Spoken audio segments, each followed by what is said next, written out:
Your tip is you're really focused on your questions, and I don't feel like you're fully present. The people out there who are preaching their marriage is perfect, they don't fight, blah, blah, blah, this and that is bullshit. It's utter bullshit. Fingernails all on the ground, peeing on the toilet seat, always shaving his beard every single day, and there's hair all over the sink no matter what. If you're being totally honest, what do you want the next version of your life to look like? You might not like this. Oh boy. Jess, you are officially my first guest on my podcast. My podcast. Man, I make you nervous. I guess so. Well, you are my wife, and I don't know. What do you think? You have to set the bar pretty quickly because you're the first one of many. I think it'll be easy. I think every podcast will just be so different that you can't really compare them. But this will be the best of the best. Wow, that's pretty cocky. I'm your wife. It should be the best. Okay, well. Except you didn't give me any questions beforehand. I wanted to surprise you on this first round because you're a little different. You're not the typical guest that I would have on, but I think it'd be fun to have you. You're making me nervous. Okay, I'm going to go ahead and just ask you a couple questions. Okay. You're a nurse. Mm-hmm. You coach varsity dance. You're building something in the fashion influencer space as well. I'm honored. When people ask you what do you actually say? Because there is a lot going on there. Mm-hmm. I say I am an aesthetic nurse, which some people might question what that is. So I say I do Botox and lip filler and stuff because I feel like that's pretty universal for people to understand. And I coach a high school dance team. Okay. And then I let people ask more questions. Okay. Like me, I'm the one asking more questions. Mm-hmm. Well, what do you like the most? I feel like I know this answer, but not everyone else does. Dance coaching. Do you wish you could be paid $1 million for that? I wish I could be paid $1 million for anything I do. Okay. So, well, good answer. But I mean, the fact that I like it and I don't get paid $1 million, I think says a lot about how much I like it. Yeah, considering that it is very time conducive. Yes. Yeah, takes up a lot of time. I'm really curious, though, personally, as your husband, because you don't talk about it a lot, but it just makes sense for this right here. Is this the fashion influencer? I think that's just the wrong name, but it's the only thing I could think of beforehand. Mm-hmm. But you are essentially getting clothes, usually for free, from brands. They send it to you, and then you do a video and post it on TikTok, Instagram, and what? Well, I don't really get many clothes from brands. I do from like TikTok shop, but my dream is to get the free clothes because I spend so much money on clothes. I want to be gifted them, and I feel like I deserve it. I put the time and the money and the effort in, so I feel like I should get the clothes so I can make videos for brands. I don't want to be like a fashion influencer. I just want this hobby of mine to not cost so much because it's fun to me, but I know that I can't. Yeah, it's ridiculous how much it costs, and it's also ridiculous how much space it takes up. For a second, when the packages come, it takes up space. This is one thing, as you know, but no one else really knows that much, is that I am highly looking forward to us moving to a bigger apartment because I am going to highly motivate you and suggest to you to take over the guest room and make that your workspace, aka all packages go in there. You take care of them there. You unbox. I don't think you even realize how many packages someone can get because I don't even get PR packages. It's my nightmare. And imagine if I do. You are going to lose your mind. Yeah, you're going to have to get like a space like this. You're going to pass away. There's not going to be I just want to keep it out of the home because it's a lot. You also get a lot of packages. I mean, not really. Yeah. Not compared to you. You do. Moving on, you're promoting everything, but then it has a link, right? A shop my link is what you're calling it. Mm-hmm. Explain to all the guys out there like myself who have no fucking clue what Shop My is. Okay.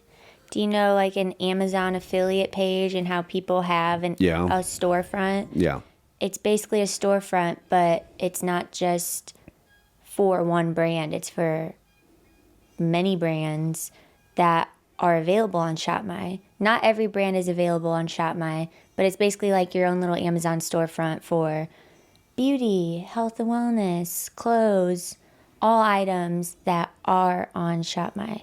So you make your own little store and you can make your own categories and you link your items and people can click on them. It gets you engagement when people just click through your stuff, and then obviously you make a commission, and brands can reach out to you that way and gift you items if they see you're doing well with promoting their stuff. How much are you making per item?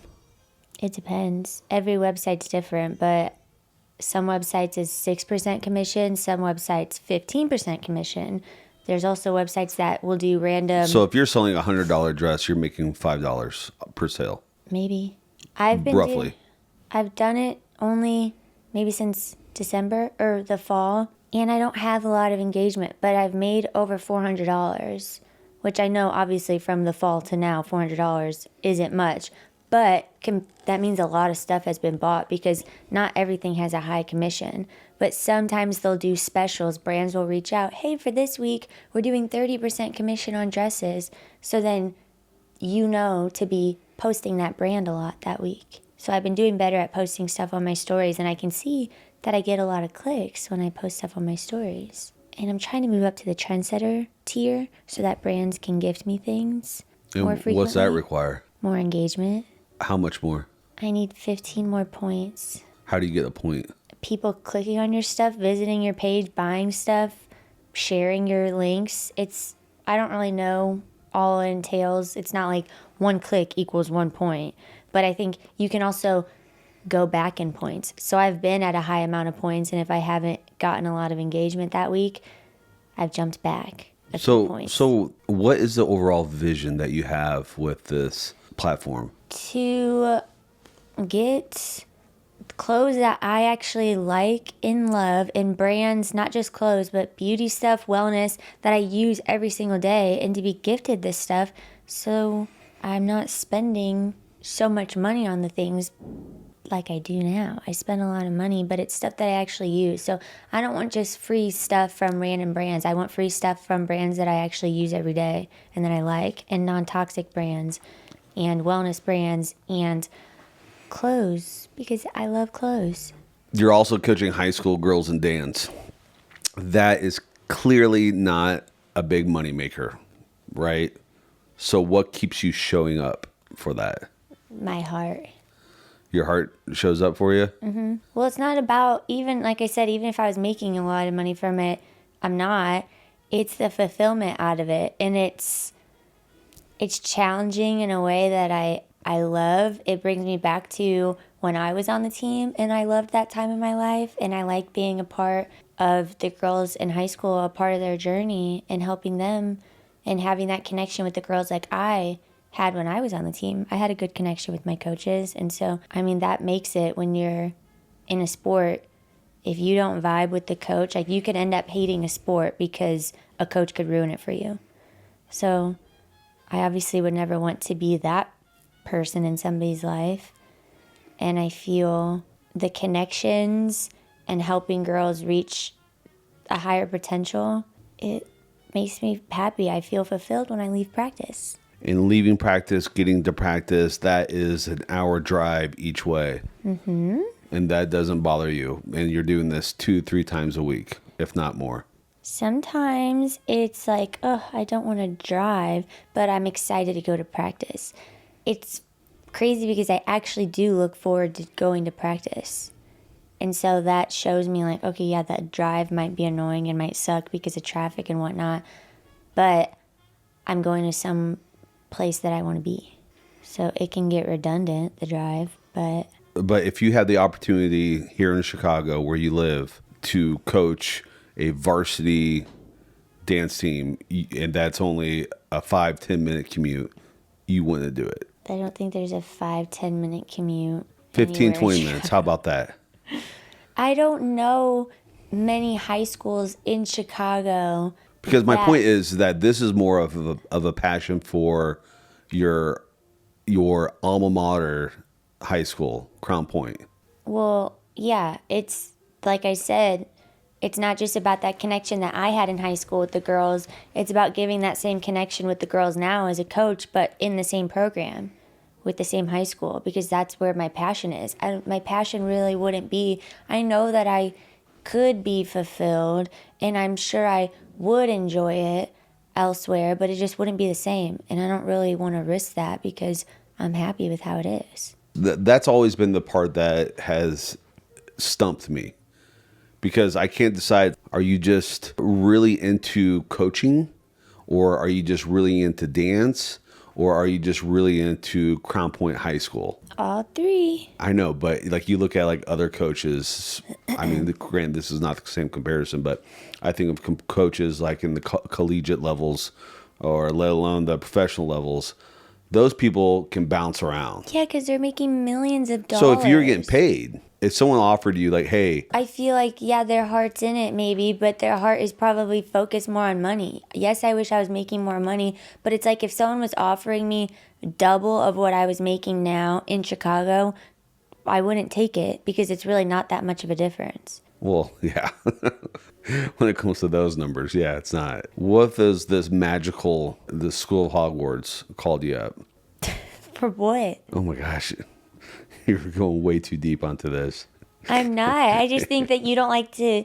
I don't think that you like me to admit that I am perfectly happy commuting an hour and being in Crown Point to coach. Sweetheart, I completely understand that you love it, and you genuinely love it. I get that, because I could see the appeal of coaching and getting that feedback and helping people, help young guys, young girls, whatever it may be. You're molding them. I get that.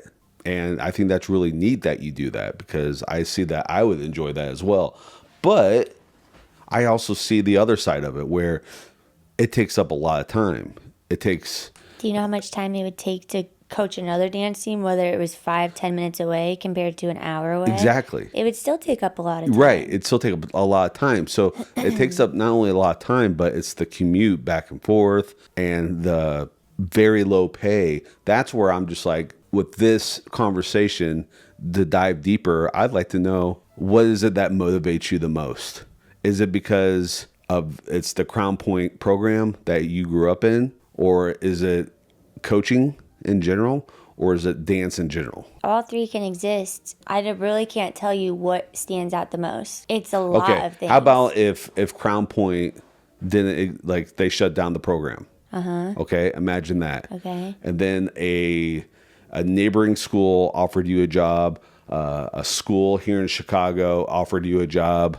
Would you consider those? I don't know. Probably not, because it's also the fact of who I coach with, and it's people that were my coach when I was on the team. Right. So that answers the question. This is more about the program. That trumps everything. Okay, sure. That's it. That's all I wanted to know. Okay. You got it out of me. I didn't know the answer, but he's good, you guys. Yeah, stay tuned for more. Okay, this is kind of maybe an unpopular opinion, but what's something you believe that most people in your world, whether that's nursing, dance, or the influencer space, that they just don't want to hear? Probably that food's poisoning us. I don't know. I'd say that. What? Do you want me to say something else? Let me repeat that question for you. Well, you're saying what's something you believe. You didn't specify. I did. We'll break it down for you one more time, all right? What's something you believe that most people in your world, whether that's in nursing, dance, or the influencer space, like what you're doing? Influencer space is not just my fashion, it's also wellness stuff. So what I answered ties in with it. In your world, though, of influencing. So that'd be more the fashion, right? I do all of it. Okay. All right. Do you have an answer for me? Would you like me to answer what you think the answer is? Oh, I didn't write down any answers. What do you think that I would say, or what did you expect me to say? Well, you told me something earlier today that I thought you might want to say. You're stressing me out. You are. Because the way that you framed that question has nothing to do with what I talked about earlier. It's not one thing I believe. It's maybe that's how I would have asked the What's the question. thing that makes you upset in the fashion influence space? I'll tell you because I get really annoyed with this. Let's hear it. I see brands send Get them. I see brands send influencers clothes and they make a video about it or it's supplements and whatever it may be. And these influencers post videos and then they don't reply to any freaking comments. And they could be an influencer that has thousands of followers, but they're maybe getting a few comments on a video. People are like, hey, what size is that? What size do you normally wear? How tall are you? This and that. And the influencer doesn't reply. And they got these clothes for free, and then they're not even doing the brand justice by explaining how something fits or if they liked the fit or whatever. And then people like me, who is actually trying to buy these things with their own money, can't even get a good read on how something fits. A size guide and what the model's wearing on the website never really does anything for me. I always look up things on TikTok and you get really frustrated that influencers can't take the time to reply to comments.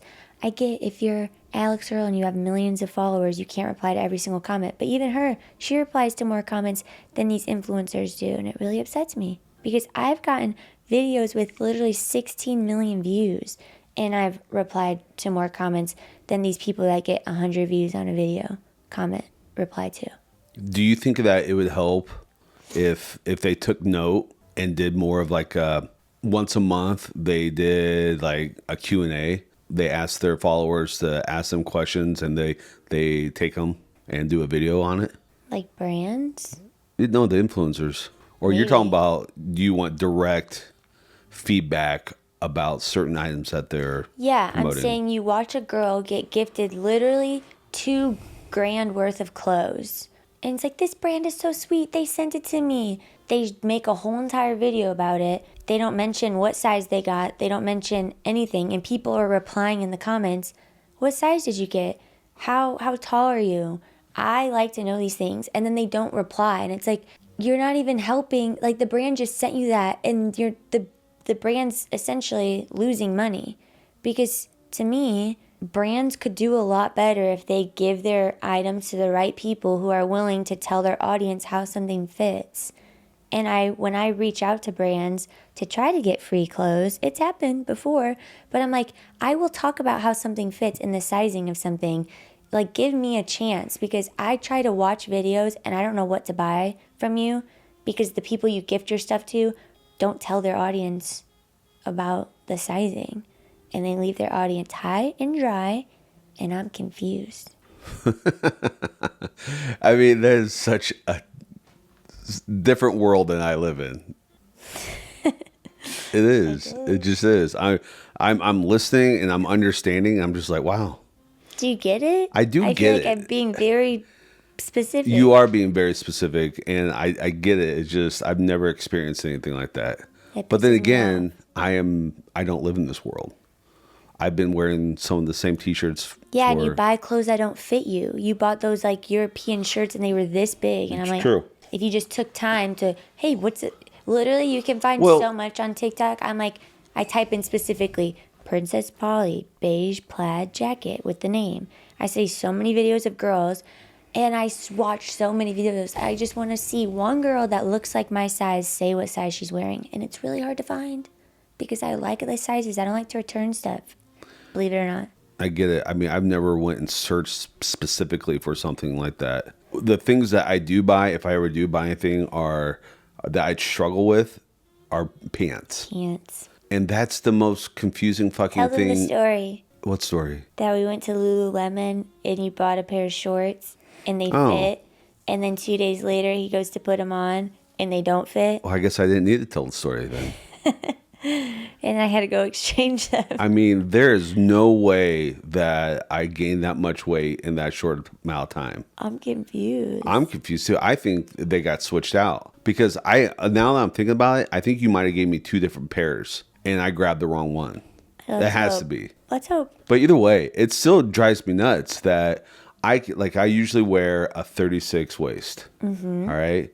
If my ass wasn't so big, I'd probably be a 33 or a 34. 34, they don't go by those. Okay. Well, I'm just saying because I got to get over that hump. But my biggest gripe, especially for men's wear, because I feel like it should be even more simple because we're simple men. One pair of pants at a 36 will fit a certain way.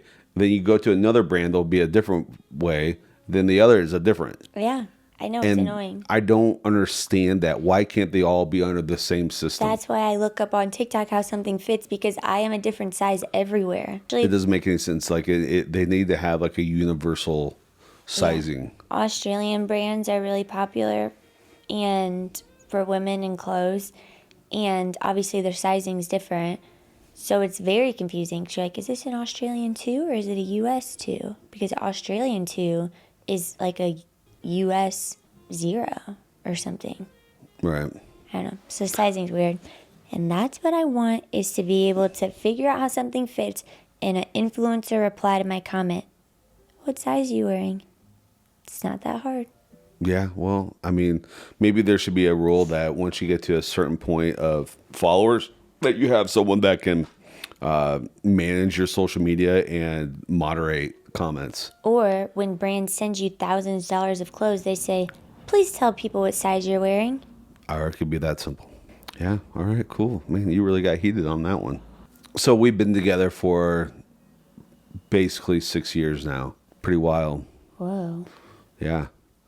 And we've been married for just a little over a year now. Mm-hmm. What's something about marriage that surprised you that nobody really prepared you for? I mean, I guess it's like a good thing. This is a good way, is you just feel like you have your partner. Like, yes, you're close before you get married, and it's not like a marriage certificate and license, and having a wedding really changes your relationship. But then you feel like no matter what, you got your person, you know? So it's like, you know that that's going to happen, but the way that it feels a different way, in a good way. Huh, interesting. You don't get it? No, I do. I'm just messing with you. Now let me say the bad things. Yeah, let's hear it. What's one bad thing? I don't know. I really can't think. Okay. I mean, I feel like nothing, not that there's no bad things, of course there are, but I feel like nothing really changed after marriage. It's like the same old annoying things that you do. If you want me to list them, I will. You probably don't want me to. I mean, I don't care. If you want to come after me right now, go for it. Fingernails all on the ground. Peeing on the toilet seat. It's a pretty common thing. Always shaving his beard every single day, and there's hair all over the sink no matter what. And he'll get mad that my shoes are in the way. Jess, I told you, move your shoes. Well, maybe just look where you're walking. And also, my shoes being on the ground is a lot different from your hair being all over the sink every single day, and I clean the sink every single day. Well, That's just a few to name it. Just to name a few.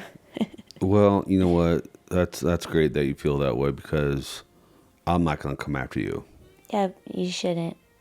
I don't think you're prepared. Jeez. I don't think you have anything. I have plenty, but, you know, I've really been practicing the thing of complaining less, because the last thing I want to do is grow older and be one of them miserable people who complain about everything. Mm-hmm. We all know those people, mm-hmm. and I do not want to be that. And sometimes you the are. people who are a victim for everything. Yeah. I mean, it's a slippery slope right there. Mm-hmm. I sometimes don't realize that I'm doing it. Until I call you out. Yeah. I mean, I feel like I'm complaining about complaining right now. I don't realize I'm doing it, but it's real. Mm-hmm. But yeah, I agree with you about the marriage part. Man, there's nothing really that I was not told. I mean, everything that I was told, I feel like is true. I feel like also living together before you get married lets you know everything. That, oh, yeah. You know, if you're not living together before, well, you're going to learn a lot. Actually, I got something. This is something I didn't learn until later.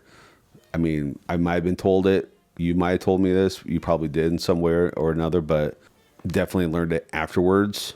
I don't think a lot of people talk about this, is that the people out there who are preaching and saying that their marriage is perfect. They don't fight, blah, blah, blah, this and that is bullshit. Mm-hmm.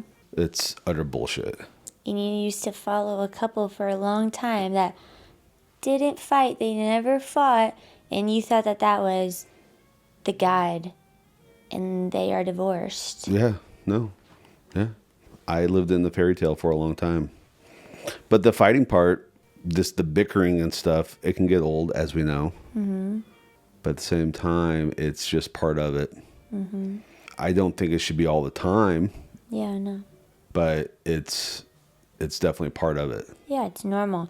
Every couple has a perpetual problem or problems. One that's going to be reoccurring. It's going to always happen. And you just have to figure out, it's not about solving the problem because it's a perpetual problem. It's always going to be there. It's about how you go about the conflict, how you're there for each other, how you understand each other, and how you diffuse the situation.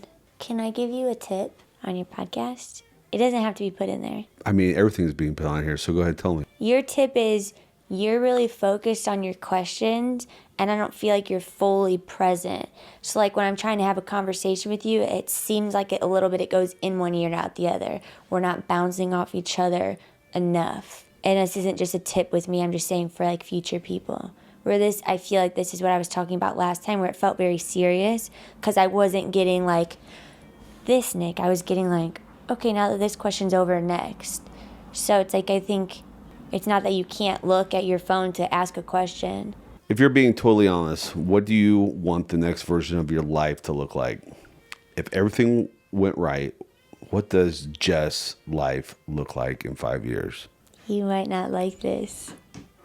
Oh boy. Well, okay, in 5 years, or do I take you on this 5-year journey? Okay, let's hear it. Well, I would continue coaching. I don't know for how long, because of course, I want to start a family. So I'd be a mother, and you'd be a father, and live in Chicago for another year, at least, or 2. But I would eventually love to have some land in the good old region area, somewhere countryside, that's also still in the middle of, we're close enough to be to Chicago and to the lake, and have land to, I want chickens, I want farm fresh eggs, I want a garden, I want to learn how to garden, and I want to be a colonial woman. So then you cook all the time too? No. Maybe. That's not very colonial. Well, whatever. There's a joke, the colonial part. I see us being with kids in Chicago, maybe, but I don't see it as like end all be all. And it'd be nice to be somewhere more quiet and have the kids grow up learning yard work, learning to like some laborious work, and being outdoor kids, being in the dirt, playing on 4-wheelers, stuff like that. Yeah, I mean, we definitely talked about that. I mean, it's very conflicting right now. It's like, where are we supposed to be, for how long, whatever, but just go with the flow with it, right? Mm-hmm. Yeah. I definitely would love some land one day. However, I feel like the older I get, the more I just want good weather. That's all I care about. And we don't get that. We get that for 6 months out of the year. Yeah, so that's another thing is I don't, like we've talked about Florida in the future, being in Florida for the winter months. But with coaching, which is that takes precedent over nice weather for me, because that's what I want to do right now. I'm at that time in my life that it just feels right. I don't want to mess with it. And so I don't feel like sacrificing a few months of weather for coaching right now is what I want to do. But in the future, could I see myself being in warm weather for the winter months? Yeah, but What's I can't. the future? I don't know, maybe 5 years. I don't know. But for now, you need to be here for coaching, and you need to be here for your family. Mm-hmm. Not that I need to, I want to. Right. What about my wants? I think you got your wants when, we don't need to get into that. What? I think you got your wants when you lived in Monticello, and you got your time, and even then, I still haven't even gotten living in the region. You lived there for a month. You don't even know what it's like. It's not for me. I mean, I think the only way that it could be for me is if we had a compound Yeah, I'm out talking like in about the that. Valparaiso area or something like that, where just locked in there, Yeah, and that's about it. yeah. Did I say anything that contradicted that? No. No, you're right. You've been brainwashed Into what? to not liking the region by all your friends. No, it's not. And you know that it's not true. I was at one time, yes. And it wasn't just because of friends, it's because how I grew up. You still are a little bit. There's a little bit. Sure, there's a little Admit it. tarnish, but to me, honestly, there's just nothing there really that offers me anything. That's it. Everything that you're doing here, you can do in there. Right. It's just same with you. You could do everything over here as well. Yeah, but I also have to commute. It's not just about the dance coaching is what makes me want to be in Crown Point or in the region, my family too. And being a mom, and My family's not in Crown Point I know, or the but region. you're also somebody that you've lived away from your family for a while, and you do that. That's more of your speed. That's not fully my speed. I mean, I'd like to be close to my family. And that you are only an hour from your family right now. Just like when I lived in Monticello, I was only an hour from my family. So I've done it too. But I yearn for what my sister has, is having a kid and being by our parents. I want that. Why do you keep looking at the camera? I don't know. I can't help it. This is I wish it was pull it up more. This so I can is really just see a what I look thing like. with your side acting career, your extra career. You're just looking at the camera the whole time. That's rude. Everybody look it up. The Season of the Bear, season 3, episode 2, something like that. I was an extra on the Bear, and the camera, I swear, was hidden. But when the show released, I'm in the episode in the background, of course, and I make eye contact with the camera.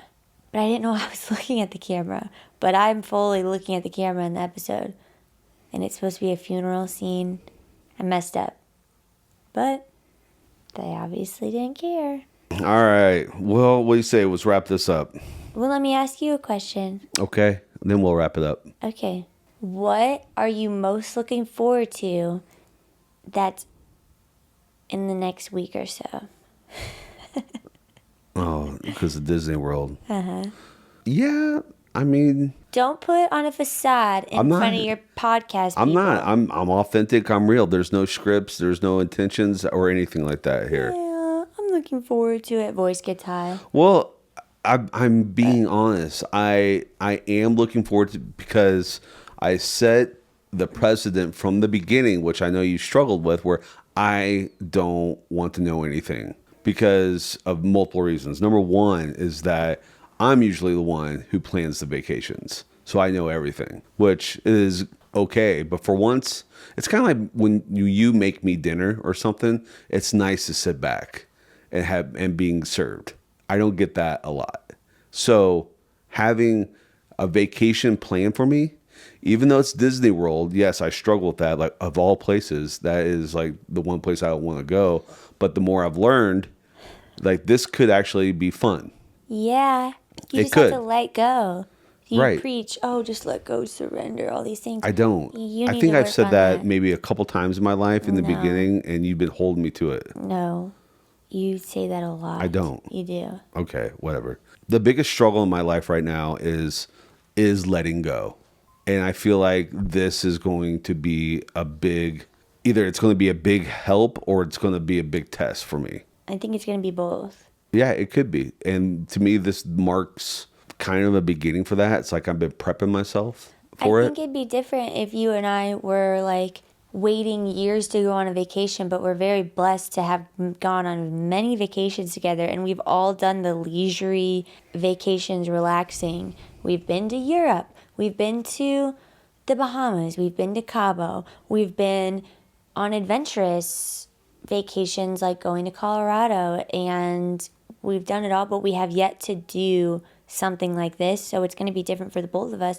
But that's what when you're like, oh, Disney World of all places, it's because we've been to all the places I want to go to. Obviously, I want to go to many more places. But, like, this is something that we've yet to do together. That like theme park, tiring, fun, whole thing. Yeah, I lost my train mean, of thought. it does sound like it's going to be exhausting, and that's one thing I am worried about. It's just like, how much on the go is it? Just like go, go, go. Yeah, but you like to be on the go. I do to And a you like certain to degree. wake up early, so we're gonna be waking up early. You like to eat. You like to get your steps in. You like roller coasters. You like sun. This is like perfect. Yeah. We're gonna get steps in, eat good food, laugh. We're gonna laugh together. We're gonna ride rides. You're gonna be in Disney outfits. Oh, I'm so excited. Oh boy. Oh my gosh. See, I don't want to be an old person to complain about everything. Well, here I'm you not are. complaining. I'm saying you have the option, or not even the option, sorry. You have the chance, but to be able to go on a vacation anyways, and to be gone for a week, and to do something like this.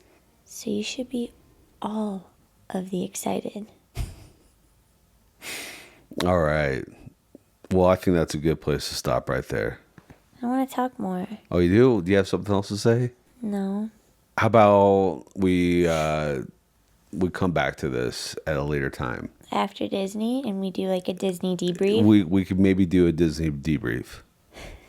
Yeah. Okay. But let's wrap this one up. This is the first one in the book, so it was fun. Thank you. Was it fun? Yeah, it was definitely a learning experience. How about that? I don't know how to take that. It's a good thing. Okay. Cool. All right. Bye. Bye. Love you. Love you. Nick is crazy. This isn't the real Nick. No one even really knows what he actually is. He's been putting on this fake